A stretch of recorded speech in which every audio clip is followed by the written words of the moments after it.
Olá, Mentaliza Brasil! Hoje eu gostaria de trazer um pouquinho sobre Freud e como ele apresentou uma teoria sobre o funcionamento psíquico. Freud era um médico, um neurologista, um cientista que no final do século XIX iniciou a sua prática clínica fundamentada, nos pressupostos científicos de sua época, seguindo um modelo médico do qual ele foi se afastando cada vez mais, ao constatar com a sua experiência clínica o atendimento dos seus pacientes, principalmente das suas pacientes histéricas, que havia algo aí a ser desvendado, um certo mistério que o convocou ao trabalho e a tentar descobrir, então, como é que a mente funciona. O pressuposto básico da psicanálise e que é crucial para todo o desenvolvimento da teoria psicanalítica é a concepção do inconsciente freudiano. O inconsciente freudiano, ele se difere, de todas as formas com que o inconsciente já havia sido estudado até então pela filosofia. Freud dá ao inconsciente um estatuto chamado metapsicológico. Então, ele é fundador da ciência da psicanálise. Freud nos dá aí um exemplo que ajuda muitas vezes didaticamente a gente entender uma diferenciação entre inconsciente, pré-consciente e consciente.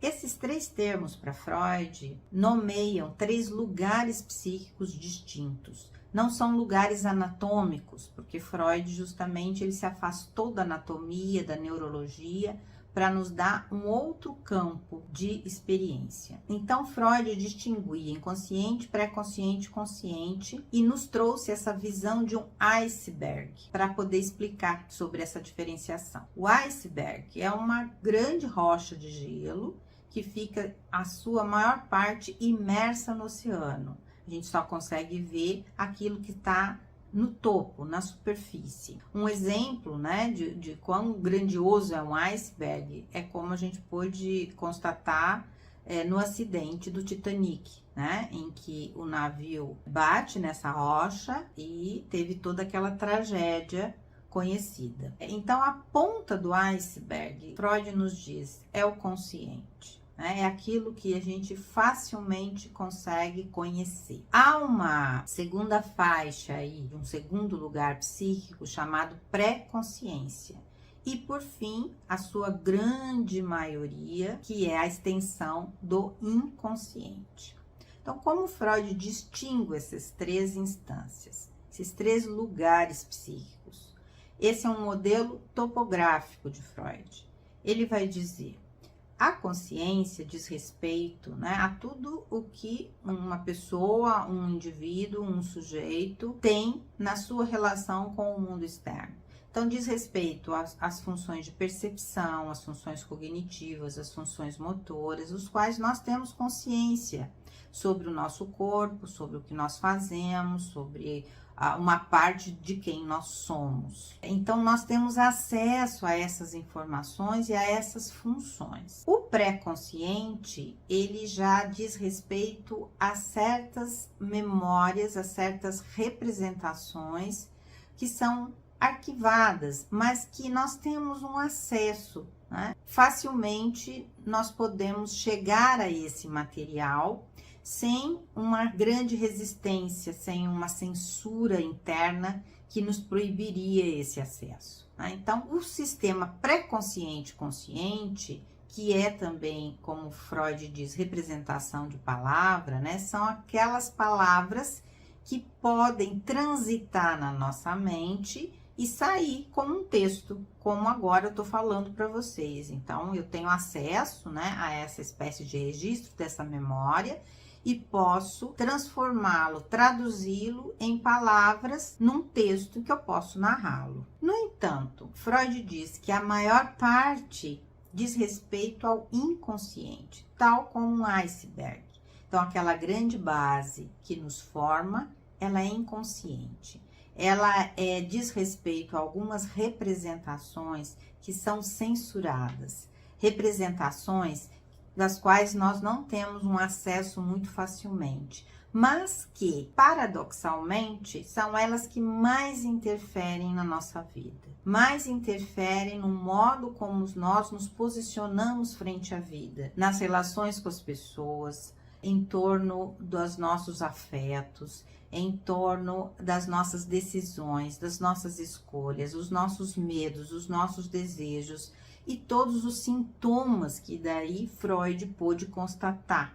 Sintomas histéricos, obsessivos, os medos, as angústias, tudo mais, né, que a gente pode constatar uma formação desse inconsciente e que Freud também vai colocar como formação do inconsciente, além dos sintomas, os sonhos, os xixes, os lapsos, os atos falhos, os esquecimentos, quando eles dizem respeito, então, a um ponto desse inconsciente que vem à tona, de repente até às vezes nos pega de surpresa, né?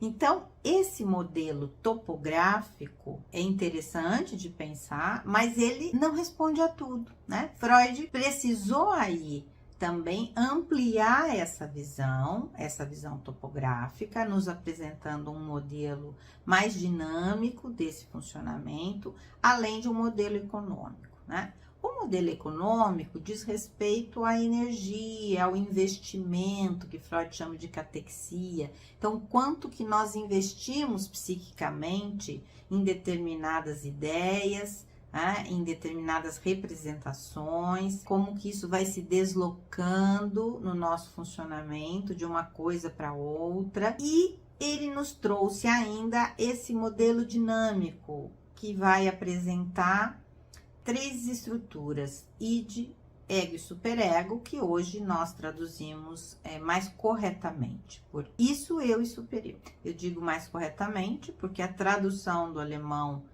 foi feita para o inglês, do inglês para o português. Então, a princípio, as pessoas usavam, né, termos id, ego e superego.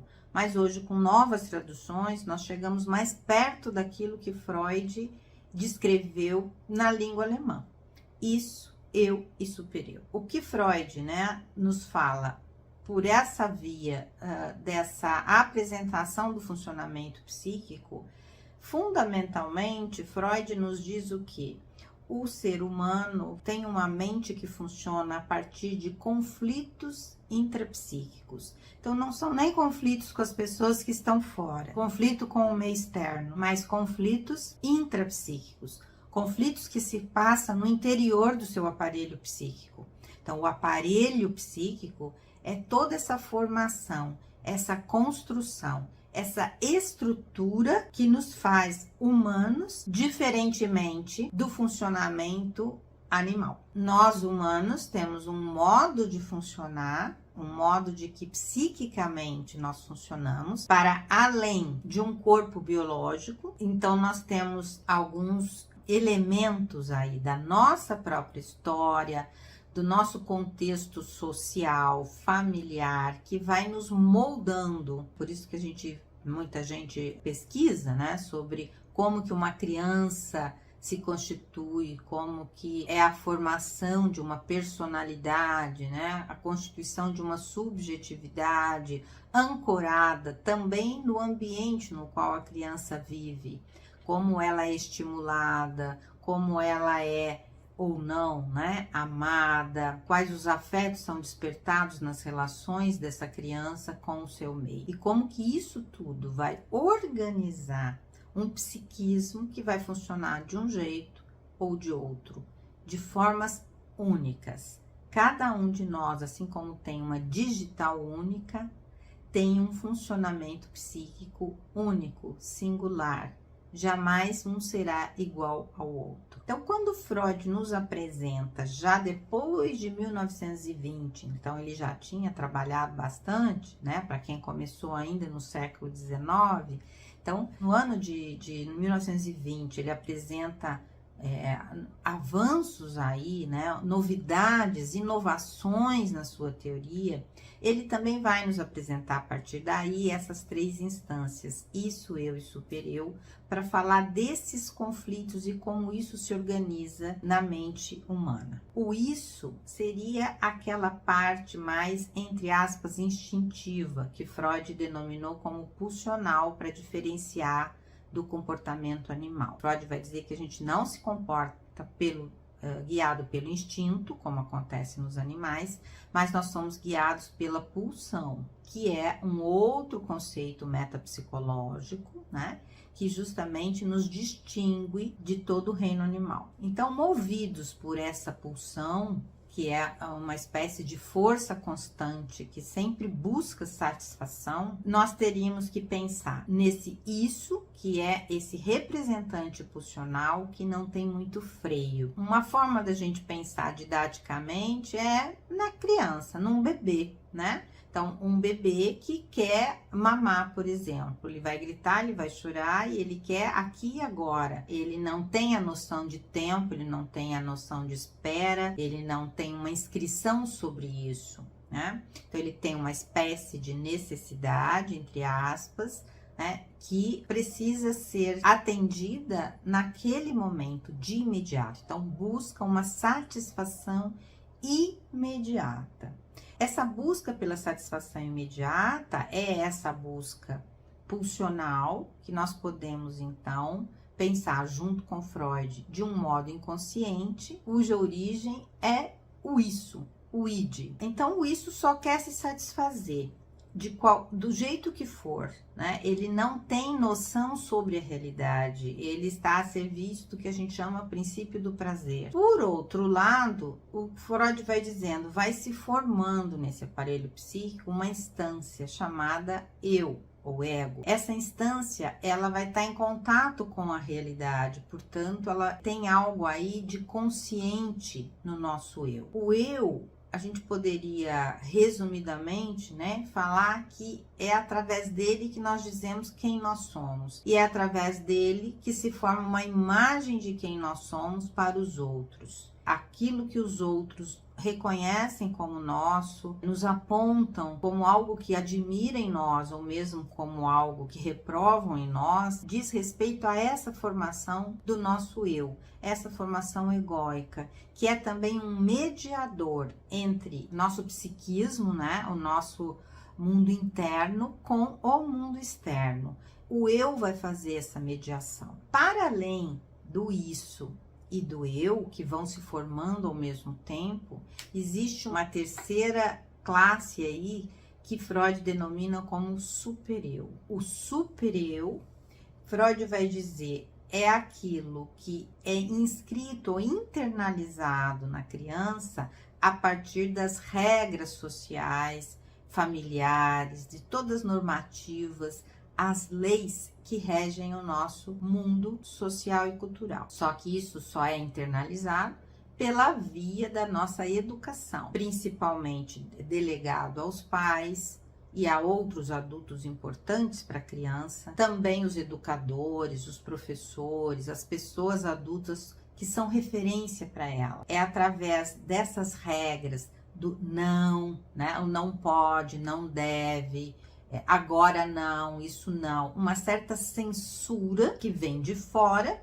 e que gradativamente vai sendo internalizada por essa criança. Então, quando adulto, é de se esperar, né, que um adulto consiga viver socialmente, conviver com outras pessoas, respeitar os direitos e saber quais são suas responsabilidades e deveres junto ao meio social, ela deveria chegar aí, porque nela existe um supereu que censura, que reprova aquilo que não é socialmente aceito. Também alia-se a esse supereu a ideia que a gente chama de um ideal do eu, né? Também se forma aí nessas bases, como se a criança fosse gradativamente, né, construindo, entre aspas, adivinhando aí na relação com seus pais, principalmente, né, como ela deve ser para ela ser uma pessoa digna de ser amada, de ser respeitada, de ser aprovada,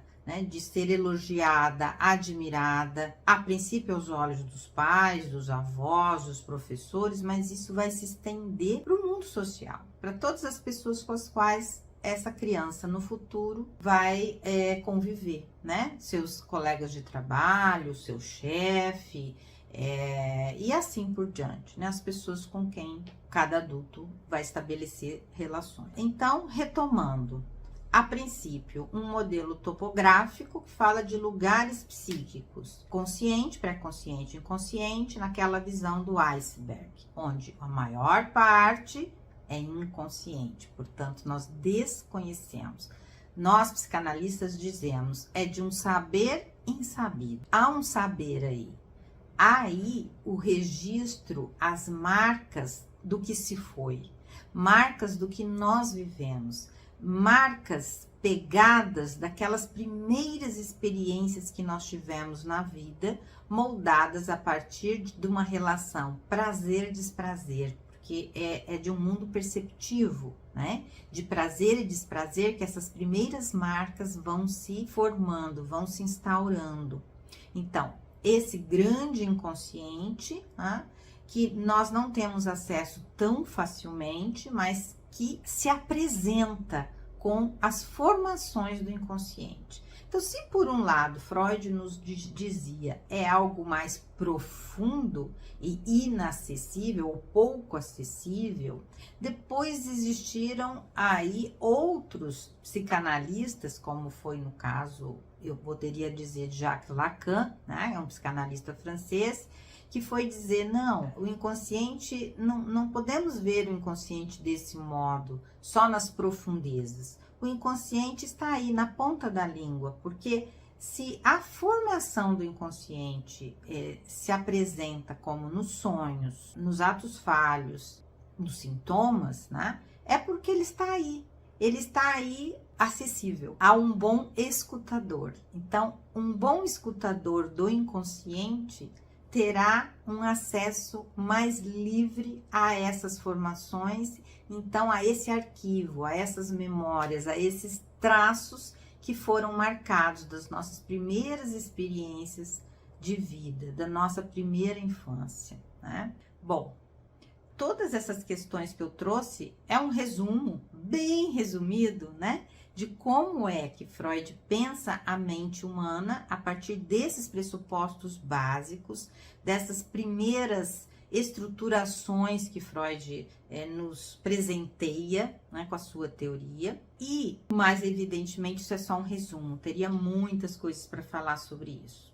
Por fim, eu gostaria de brevemente também falar da relação da psicanálise com a neurociências, porque hoje muito se avançou nessas últimas décadas, na verdade, né? Muito teve de avanços nos estudos sobre o funcionamento cerebral, né? Funcionamento cerebral, funcionamento neurológico, neuroanatômico, neurofisiológico. Então a medicina ganhou aí um terreno enorme nesses aspectos. Novos fármacos foram inventados para justamente atuar na neuroquímica, na neurofisiologia, e a psiquiatria existe a partir dessa possibilidade, dessa perspectiva. As neurociências, na verdade, vieram comprovar muito daquilo que Freud já havia dito. Ele já havia intuído, né, concluído, deduzido, não com os estudos neuroanatômicos, mas com estudos sobre o humano, sobre como o sujeito humano se expressa, sobre como a mente funciona, como eu falava ainda há pouco para vocês. Então, os estudos neuroquímicos vêm confirmando alguns pressupostos de Freud, e é preciso entender que a neurociência cada vez mais afirma o quanto que o humano é um ser de linguagem, é um ser que se estrutura na linguagem, que vocês poderiam falar por causa da comunicação. Bom, não é tão simples assim, mas é um modo simplório, né, da gente conseguir dizer que um humano só se faz humano ao se conectar com outro humano, né? Não basta que ele seja alimentado, né, provido aí das suas necessidades vitais. ele também vai ter que ser submetido a esse universo da linguagem. E é esse universo da linguagem que vai realizar no sujeito uma matriz simbólica. E é essa matriz simbólica, a nossa capacidade de simbolização, que nos faz humano. Para isso, nós precisamos de um aporte biológico. Não há psíquico funcionando fora de um biológico, fora de uma neuroanatomia, de uma fisiologia. Então, assim, não tem como todo esse psiquismo freudiano, inconsciente, pré-consciente, consciente, isso, eu, super-eu, tudo isso que a gente está falando, né? Isso não funciona se não existir um sistema nervoso central, se não existir neurônios, sinapses e todo esse funcionamento cerebral. Ao passo que o contrário também é verdadeiro. Essa anatomia, ela não terá um funcionamento humano se nós não inserirmos aí a matriz simbólica. E essa matriz simbólica diz respeito à linguagem e ao outro humano que inseriu esse pequeno ser, esse sujeitinho que veio ao mundo, no mundo da linguagem. Bom, espero ter contribuído um pouco com vocês. A teoria freudiana é fascinante, apaixonante, e mesmo, né, que exista aí sempre o anúncio, o decreto da morte da psicanálise, ela está viva, muito viva. E ela é uma forma incrível de tratar, de curar e transformar a vida de muitas pessoas. Não é um processo fácil, nem curto, nem rápido, mas é um processo maravilhoso de travessia, de sair de um ponto de adoecimento, de entrar em contato com todo esse conteúdo inconsciente da base do iceberg, para a gente poder, a partir de conhecê-lo, fazer algo novo com ele, que não seja escondê-lo, que em psicanálise a gente chama de repressão ou recalcamento, né? Então, não recalcá-lo mais, mas poder fazer as pazes com esse lado nosso, que a gente é de um saber insabido, porque nós não temos um acesso fácil a esse saber, mas ele nos pertence, ele nos habita, e é ele que nos guia na nossa vida. Por isso é tão importante conhecê-lo, porque se é ele quem nos guia, nós precisamos ter um pouco mais de decisão sobre isso, para onde nós queremos ir. Isso é saúde mental. Obrigada, Mentaliza Brasil.